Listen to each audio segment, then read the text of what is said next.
Welcome to the Blackhawks Breakaway podcast for CHSN with Charlie Roumeliotis. I am Pat Boyle. We're brought to you by Toyota. Toyota has more all-wheel drive and four-wheel drive vehicles than any other brand. Find yours and shine on. Toyota, let's go places.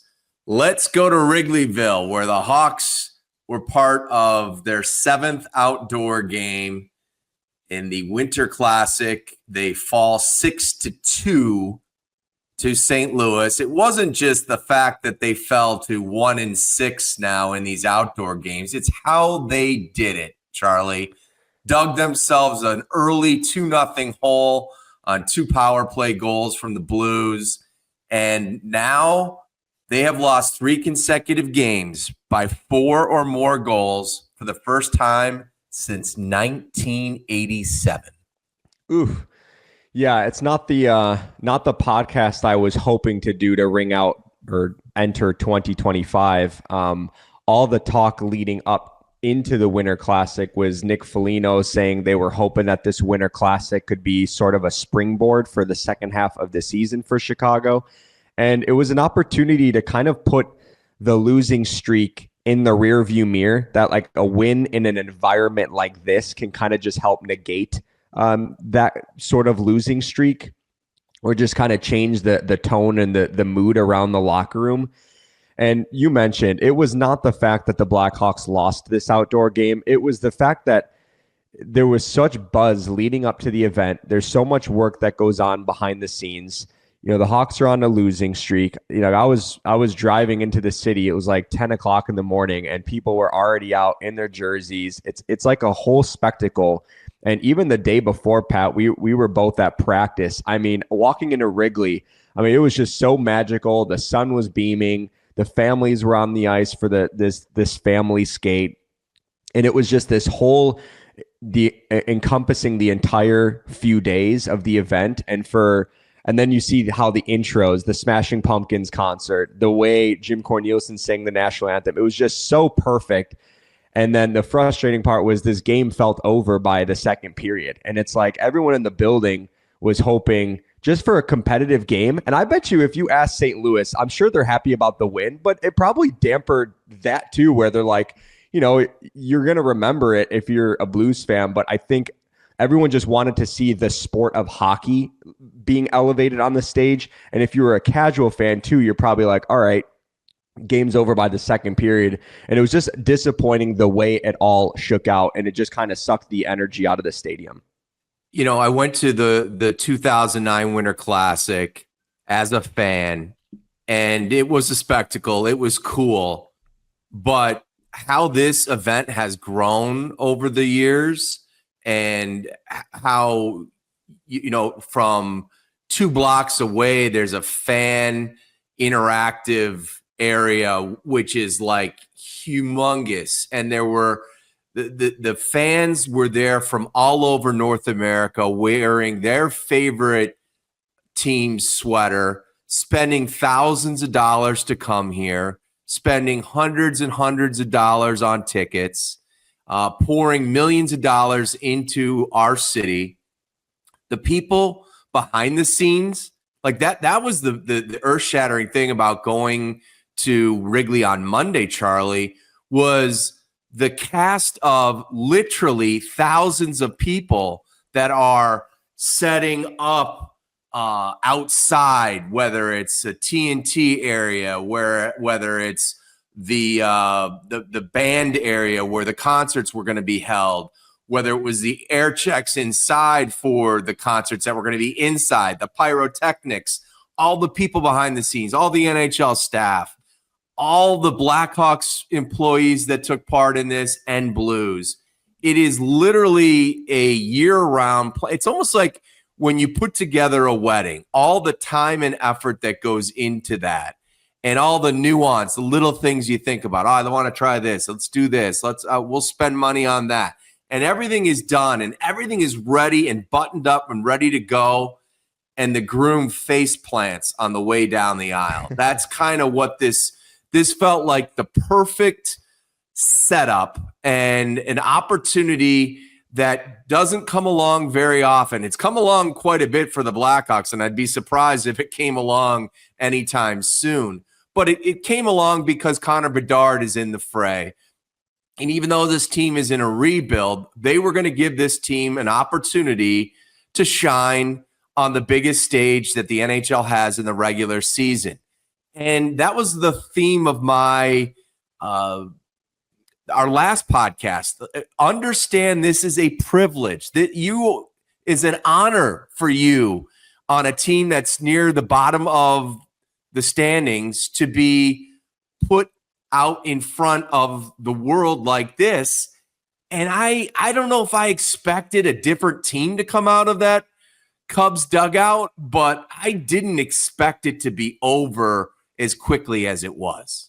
For sure. And again, yeah, that's the frustrating part too, because let's be honest, it felt like it was a premature, like the Blackhawks being in this game was just a tad premature as far as where they're at in their rebuild. And so it was an opportunity for them to kind of dismiss those critics that had said that and say, okay, let's showcase Connor Bedard. Let's showcase some of our young guys. Frank Nazar had gotten called up for this game, or not for this game, but before in the weeks leading up. And so there was an opportunity for Chicago to be like, okay, here are some of the guys that are gonna play significant roles on their next great Blackhawks team down the road, whenever that is, in a few years. And so let's showcase the trajectory of the Blackhawks. And I think for the fan base, they're probably like, okay, here's an event that we can, like, there were people that flew in for this, like they don't live here in Chicago. There were a lot of people that flew in for this, and for it to be over so quickly, it was just a massive disappointment, even though, like, if the Hawks would have lost this game by 1 goal and it's competitive, it's a different story because you still remember the game like, oh, that was such a cool experience.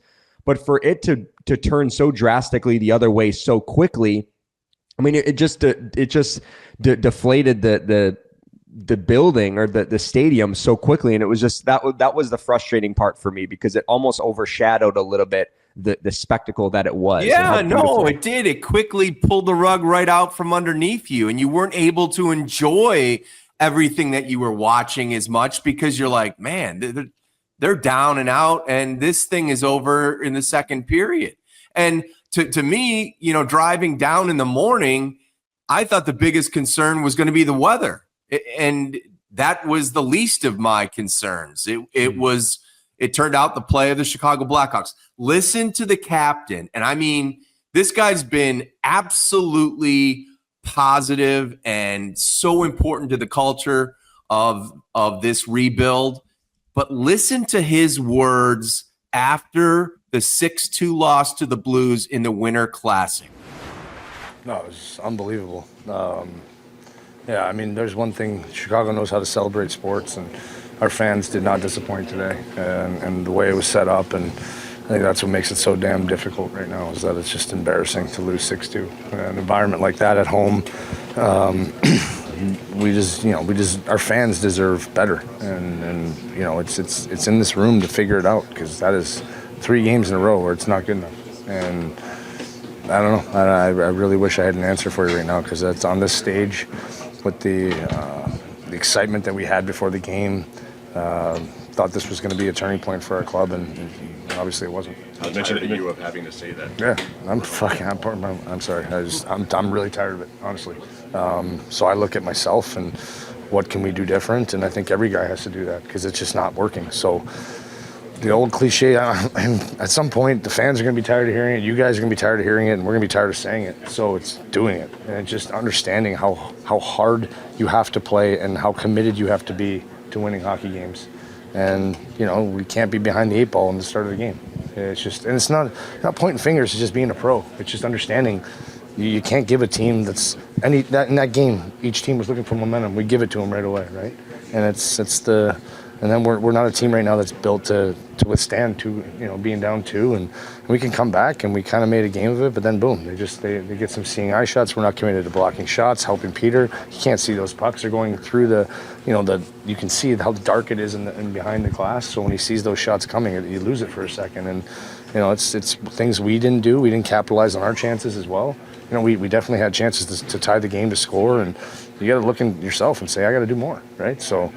that's where this team's at right now. It's no one's going to feel sorry for us. No one's going to try to help us out. We got to help ourselves out, and that's the disappointing part. Is it seems like we crumble right now as opposed to digging in. Nick, when you started to come back for the first two there, one, you guys had the puck in there for a while after that. Second period, did you expect that to continue? And is that part of that disappointment that it just went the other way? Yeah, it seems like that too. Like even last game against Dallas, like we had in the third period, like, all right, let's go get our game going. We had got something going at the end of the second, and then boom, they score first shift, right? It just, that can't happen with this group. And we have to find a way to be really diligent in our game and until it comes to us a little bit more, until we're the ones that are just going over the boards, momentum. And right now it seems like we have to fight so hard for momentum to get, and then we just give it away.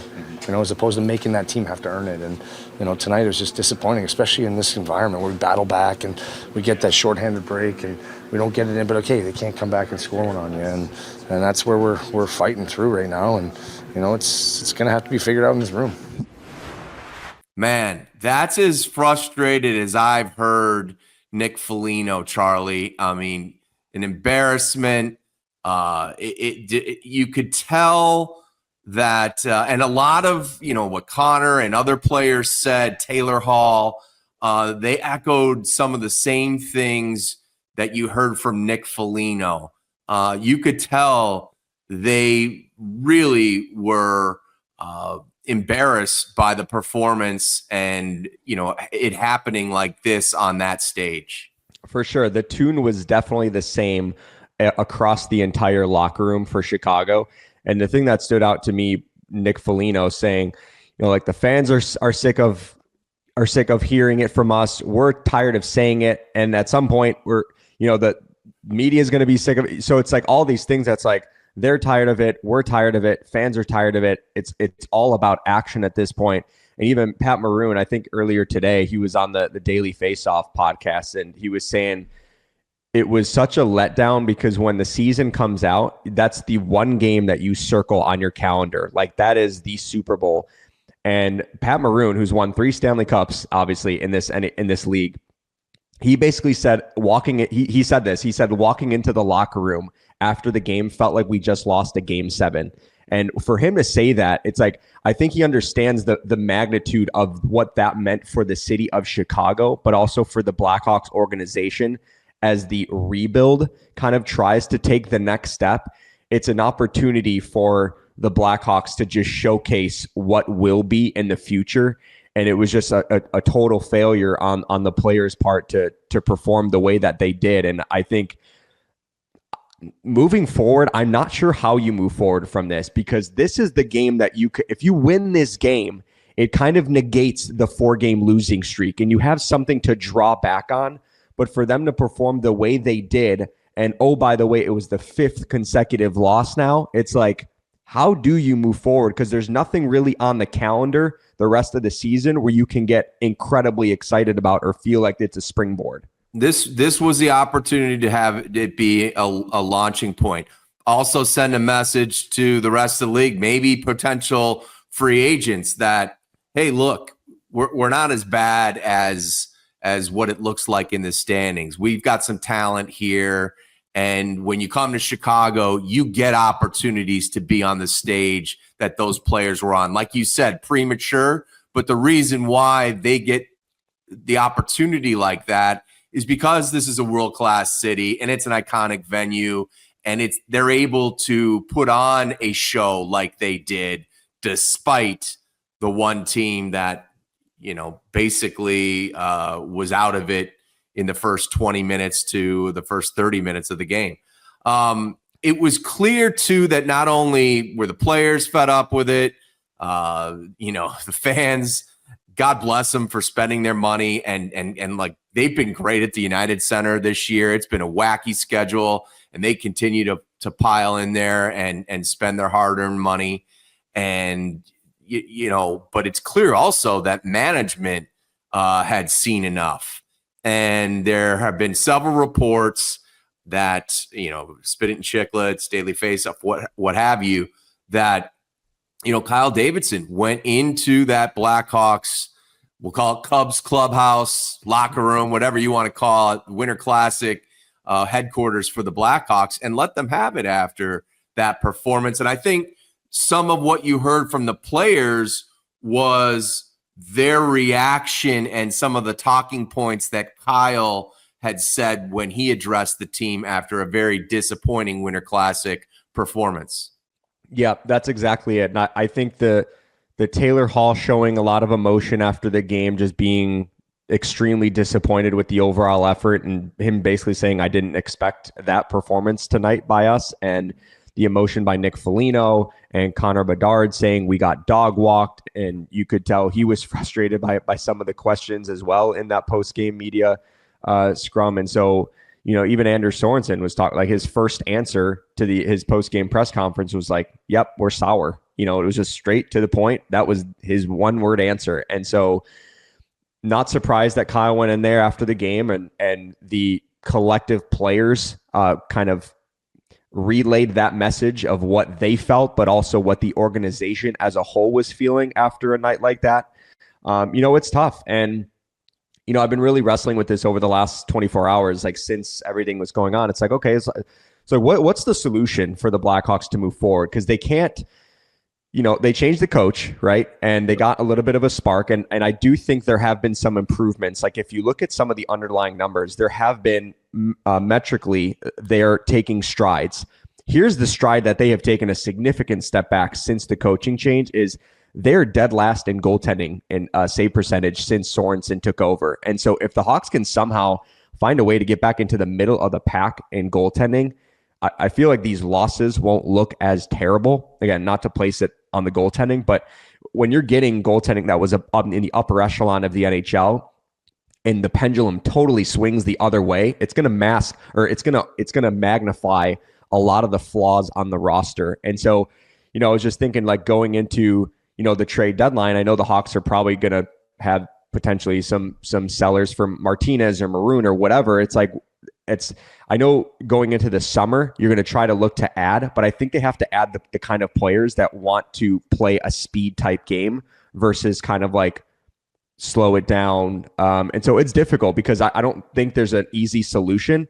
I think the difficult part about this is a lot of the young players that are hopefully for Chicago that are going to play significant roles on the next great Blackhawks team. They're still in juniors. They're still in college. They're still overseas.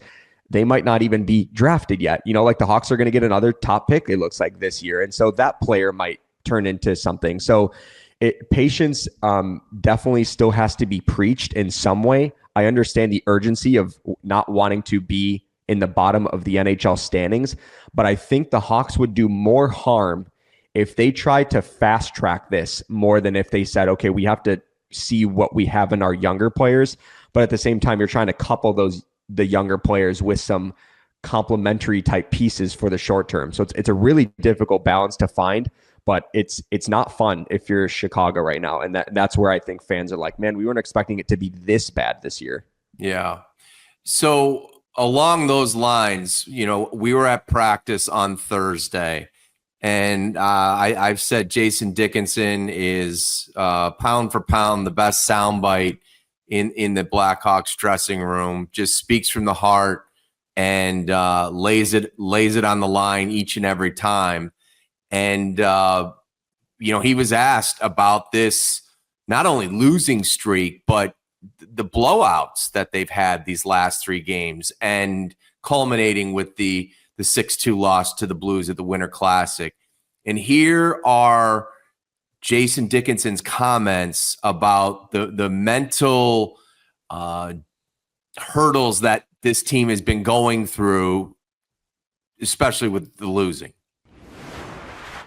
A lot of thoughts run through your head, and you wonder what's going on, what can I do more of, how can I help move this along, because you felt like things were changing, and now all of a sudden it feels worse than it ever has, and it's probably because there was hope, there was a reason to be excited about what we were doing, and all of a sudden it's now been 3 embarrassing losses, and I don't know what the answer is exactly, but I just try to show up and put in the work and try to lead by example and hope that the results come, because it's always been in my head that the process is just as important as the outcome, because without it, you can be winning games and they could be ugly, and yeah, the outcome is great, but be proud of what you put on the ice, and good things will happen. Just like I had not heard Nick Foligno, that low after a game and almost frustrated with hearing his words come out. Like, I know I've told you guys this before, and the fans are probably sick of it. We're sick of it. You're sick of it, the whole 9 yards. I hadn't heard Dickinson, that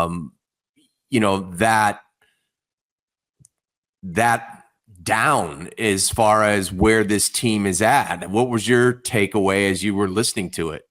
Yeah, Dickinson is probably one of the most fiery players in that Blackhawks locker room. And I know it doesn't ever come across that way, maybe in how he speaks to the media or even on the ice. But there have been several moments over the last couple seasons here in Chicago where Dickinson is breaking a stick during practice. Like, I've seen him break 3 sticks at least throughout the last couple seasons. And so he is extremely competitive and has like a switch that he can kind of go crazy a little bit. And so for him to kind of have those comments where he's like, I'm all out of answers, is it's deflating. And I think he's not the only one that feels that way. If you're in that Blackhawks locker room where you can keep saying all the things that they want to hear and, got to be better in the third periods, got to make sure we protect leads better. But until you actually do it, you don't really have anything to draw back on. And so, I honestly don't disagree with him when he says, he said it all of a sudden feels like it's worse than it ever has been. And it's because of the expectations being elevated. Going into last year, I think people expected it to be a dire situation because they were just in year 1 of the rebuild. But this year, when you elevate the expectations, and then you're coming off a 3-game winning streak, we're making it seem like the 3-game winning streak was like a 6-game winning streak. Yeah, but that's what it felt like, because the Hawks hadn't won more than 2 in a row in 2 years almost. And so it's like you string together this 3-game winning streak all at home, and then to lose 5 in a row, they're being outscored 27-12 during this 5-game winning losing streak.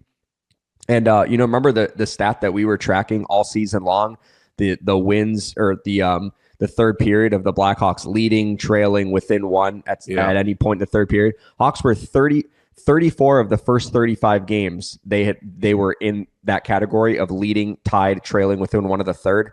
It's now 3 games in a row since then where the Hawks have not done that. They've been losing by more than a goal in every single third period since. And so that's where I think the frustrating part comes in, where it's not just the way the Blackhawks are losing over the last 3 games. You just heard Jason say it. Like, it's embarrassing the way the Blackhawks have been played. And I think that's where the frustration mounts if you're a player inside that locker room. Yeah, and the timing of it coming off the 3-game win streak, we thought, again, we've seen an uptick in scoring.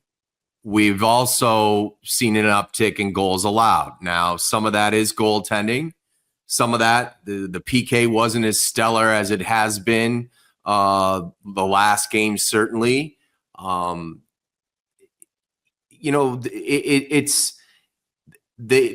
keep saying they have to get over this hump. They got to learn how to, cope with the shift after a goal. Like, all these things, they've, been one of the league leaders in scoring first this year. And that's usually a strong indicator of points and wins. And none of it seems to be going right. So, like you said, they made the coaching change, saw a slight uptick out of the gates, maybe a little different brand of hockey. But we've also seen a lot more goals allowed. How much of it do you think it is goaltending, and how much of it collectively is how the 5 players are playing in front of the net? Yeah, I think it's a combination of all of it, because typically when Peter Mrazek is on his A game, or Arvid Soderblom when he was on his A game, and now his play has trailed just a little bit, you're getting that save that in a game where you're like, okay, our goaltender bailed us out in that one moment. But now when your goalie doesn't bail you out, it's like, okay, some of the mistakes that you make, you have to try to limit. And so it's difficult. Like, I think it was Dickinson that was saying it's been a snowball effect for the Blackhawks as far as how the goals against. he directly was talking about, maybe this is a poor example of what he was trying to say, but he's thinking about the Hawks. It was a 3-1 game. Taylor Hall goes the other way. If he does that 10 times, he probably is scoring on 9 of it. And it's the one play that he didn't score. And then seconds later, St. Louis goes the other way, makes it 4-1, and the game is over. And so that's where it's like St. Louis got the save from their goalie, and the Hawks couldn't get the save on the other end. And so again, and if you look at that fourth goal, by the way, Seth Jones, he'd probably be the first to tell you that he just let his Dylan Holloway backdoor. Like it's fairly inexcusable, but it's that play that kind of led to the trickle effect. And it's like St. Louis got the save from their goaltender that the Blackhawks were getting earlier in the season, and now they're not. And it's a little bit difficult to overcome when you're trying to break out of your systematic struggles. And now it's like, we need the goaltending to kind of get back up to average. So, and on that play where Taylor Hall gets the mini break, Binnington, took a chance there. He goes for the poke check, and maybe what Taylor was thinking of doing was pulling the puck back a little bit and elevating it over his pads. He didn't have that opportunity and continued on his path closer to the net. And it got to the point where he couldn't lift it over the pad, and it ended up going, right in the pad. And then, like you said, back the other way. Part of the, I would say, and rightfully so, that Peter Mrazek, when he returned from his injury, was rusty.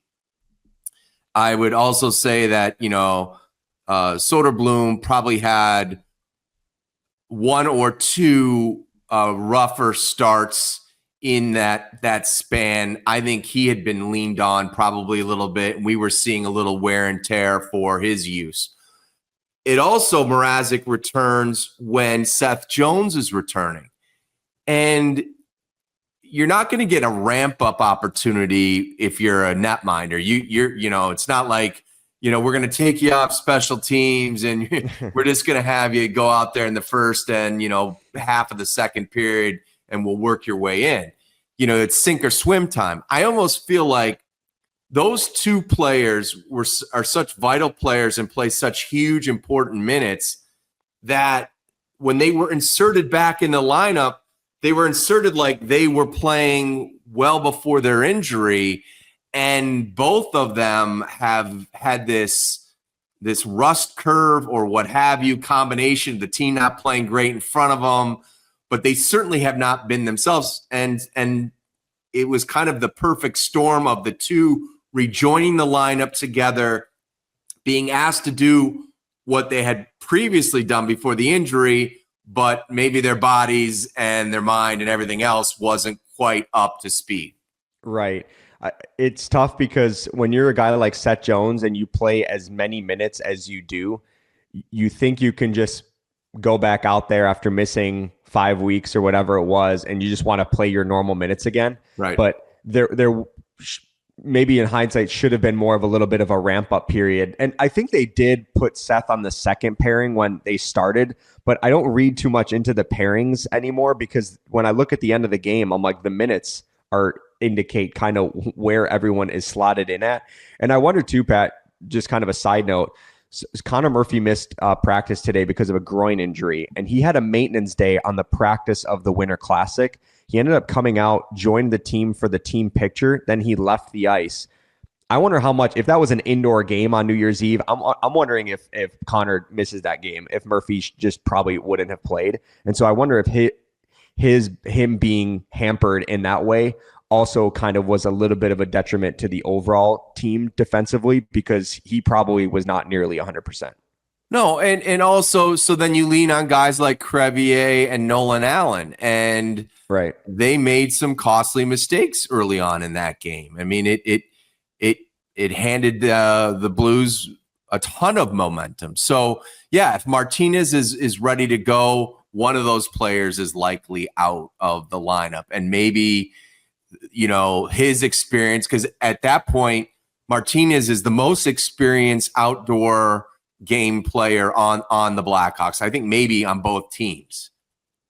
Mm-hmm. And when he sends one up when you're under siege and you got to get the puck out of the zone. Maybe he caroms one off the glass a little more carefully and doesn't send it over the glass, and it's a delay of game. Right. Little things, again, the margin for error is small. We keep talking about that. It sounds like excuses, and maybe it is.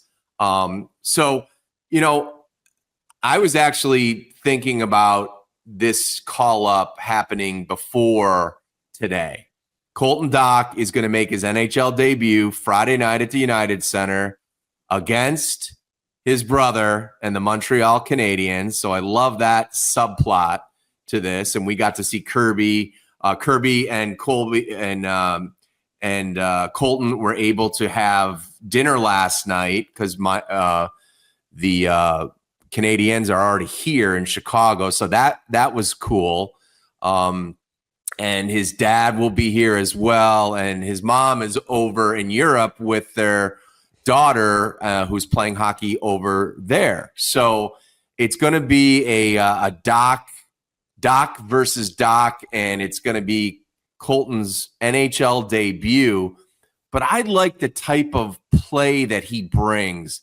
We need to see more tenacious play around the net, around the paint, around the goal line. Something we don't see enough of on this team. And when you talk about power forwards, Colton Dach, he lives up to that billing. For sure. And I remember doing a podcast a few weeks ago, and we were, after the Nazar call up, we were speculating like who could be the next call up. And I think both of us agreed that Colton Dach should be the next guy, just because of the type of element that the game that he brings is different than some of the guys on the roster. Some of the younger guys specifically, like Bedard, Reichel, Nazar, are all kind of offensive-minded, playmaking type forwards, more a little bit undersized. Whereas Colton Dach is 6'4", power forward. He does like to shoot the puck. This is different than his brother Kirby. I remember when Kirby was here in Chicago, he had a pass first mentality. Colton likes to shoot the puck, and I think that would bode well for this Blackhawks team as well. The big area that we've seen the biggest strides from Colton, and I remember actually talking to Sorensen about this last year when I made my trip to Rockford. I actually think it might have been around this, probably around January or February, and they were like, we want to see more consistency out of Dach, right? And so I think that's what they've seen more of this year. And he was playing on a line with Frank Nazar down in Rockford. And so the two of them are going to be skating together against Montreal. The other guy on that line, Teuvo Teravainen, when I saw practice lines today, I thought, why is Teravainen still not on a line with Bedard and Bertuzzi? That trio was together all of camp. I'd still love to see it. But then the other part of my brain was like, this might be they're trying to set up Nazar and Dach to play with someone that could complement them well. So I'm wondering if it's kind of a little bit of a rolling out the red carpet for those two. So they're in a little bit of a comfort zone together. But very curious to see how he is. He was posted up on the second power play unit and the net front roll. And so if Colton can reach close to what his ceiling could be in the NHL, man, it could be a potential game changer for the Blackhawks prospect group up front, because they really need a guy like him. We think of the Brady Kachucks, like that kind of mold. Like the Hawks need someone big, physical, nasty, that also has scoring touch. That's just not going to lay guys out in the front row and then just that's their role. Like Colton can be a potential top 6 guy. Consistency is the biggest issue, but hopefully he can slowly work his way into that as he gets transitioned to the NHL. And I think, Charlie, they've told him that what they asked of him at the AHL level and the reason why he's getting this call up is what they want to see at the National Hockey League level. I think you're going to see the type of player who's getting the pucks around the net, who's always, looking to shoot, and who's not afraid to have some physicality out there as well. So like playing with a bit of an edge. And I think it's something that this team lacks, and hopefully this will be an injection of that type of play. And maybe I think ultimately a player is who they are, but maybe it can spark some other players who are from the same ilk to perform on those types of levels. So, and because Colton Dach is in the lineup, Lukas Reichel is going to be scratched. Did that surprise you? Of all the players to be scratched, did you think you were surprised to see Reichel have that happen? Yes and no, because when I saw that Colton Dach was called up, my immediate thought was, who's coming out of the lineup? And it's like, is it Maroon? I don't think so, because Maroon, I feel like you need that jam. Is it Craig Smith? He just returned to the lineup. And so I don't know if, hey, welcome back. Then we're going to healthy scratch you again. Ryan Donato is among the team leaders in goals. And so then it's like, who are you scratching? And so I almost felt like it was Reichel by default, not necessarily because Reichel was trending poorly. I will say somebody, I remember hearing a stat recently. I was looking at Reichel's, his shots on goal. And I think he went like, I'm pulling this up in real time. He had 3 shots on goal against St. Louis, but prior to that, he had 1 shot on goal against Dallas. And then prior to that game, he went 7 straight games without recording a shot on goal. So I think it's one of those things that's like, their games, I was telling this to somebody the other day, is there are games where I watch the Blackhawks and I'm watching Lukas Reichel and I'm like, man, that he was flying in the neutral zone. I felt like I noticed him. And then I look at the score sheet and I'm like, oh, he didn't really pop up anywhere. Like he had 1 shot and then it's like 2 shot attempts, and that was really it. But so I think the strength of Reichel is his skating, and he's a guy that can move the puck through the neutral zone. But when we were talking to Sorensen today, when he was asked about why he's out of the lineup, is we need the finish to go with it, And so I think it's part of the thinking as well. And so not surprised that he was the guy, but I think it was more by default, not necessarily because Reichel has been struggling per se. Any other things from the Winter Classic tidbits? We both had, you had a radio remote pregame over at Murphy's. CHSN had one over at Bernie's. I was impressed with the fans being out because at that point of the morning / afternoon, the rain was a little heavier than it was at Puck Drop, and you would never have known. It did not dampen the spirits at all. I was thoroughly impressed with how Chicago, Wrigleyville showed themselves, how this event has grown. Again, I don't know next time we're going to see it, but it was other than the final score, it was really a special couple days. It was. I remember being there in 2009 too as a fan, and the way seeing Wrigley under the lights and just how much it popped was just incredible. That the scenes were amazing. And I also want to shout out the Blackhawks. Their entrance was awesome. Like riding the CTA for a couple stops, getting out.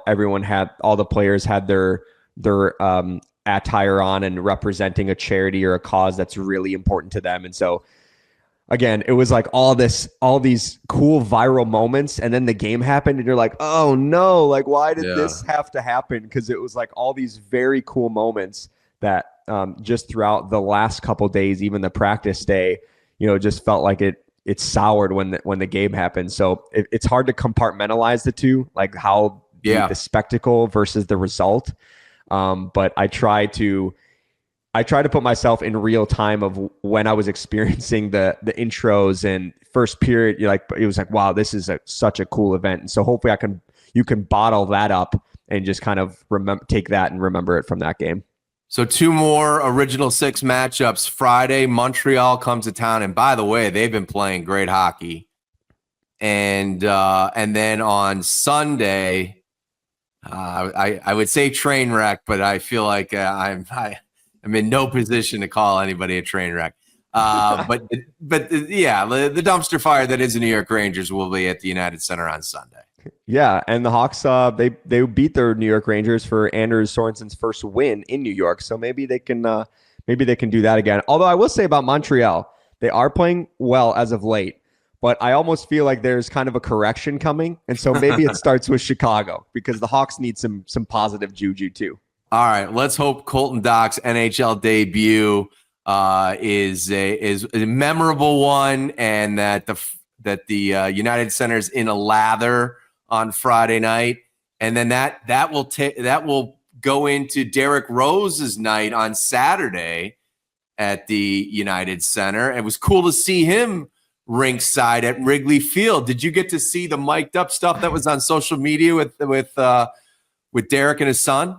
I did. First of all, did not know PJ was basically like a full-blown adult now. That I know. Made me feel old. But I was watching. So where we were in the Winter Classic setup is we were right next to the TNT camera guy, and so that was where our radio setup was. And so I stood behind John and Troy, and I could have I had a view of TNT's camera guy panning to whatever, and all of a sudden I looked over his shoulder.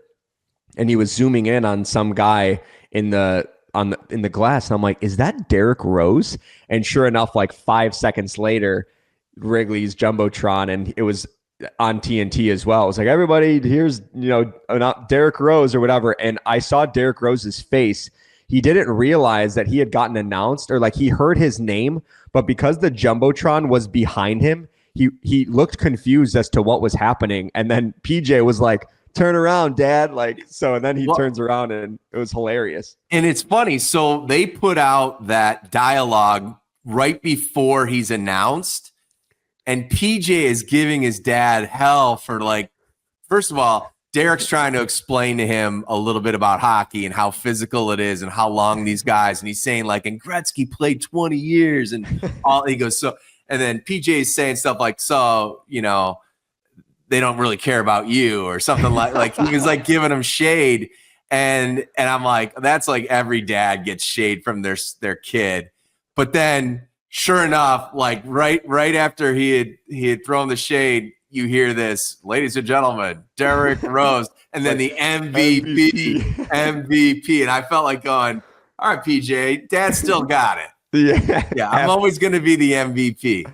Absolutely. And I think right before that clip too, they were talking about how they're like, man, it's so fast here on the ice. And then 2 seconds later, there's a big hit that happens right in front of them. And they're like, whoa, their reactions were hilarious. But yeah, it was cool. It felt like there was, and then there, I think there were Chicago Cubs, Pete Crow Armstrong was in attendance. Yep. He was there on the Monday too, for the practice. Yeah, so there were some Cubs in attendance. And then we had, you had John Hamm, of course, the ultimate Blues fan. You had Bill Murray out there. The open that TNT did with all the different Second City alums, and I mean, everything was buttoned up, and everything was done to a T. And even how the fans, because I want to say that D Rose MVP chant came in the second period, didn't it?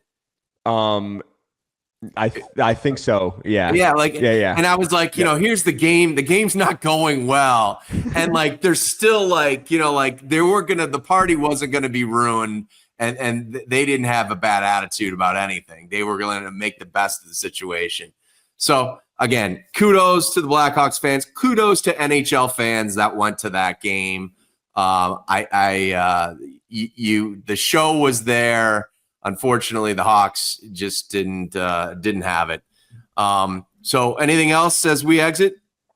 Happy New Year to everyone. Hope you had a great celebration. And here's to more wins in 2025. Please. Sweet Jesus. Make it happen. That's going to do it for the Blackhawks Breakaway podcast. For Charlie Roumeliotis, I'm Pat Boyle. Thank you for watching and listening, and we'll catch you next time.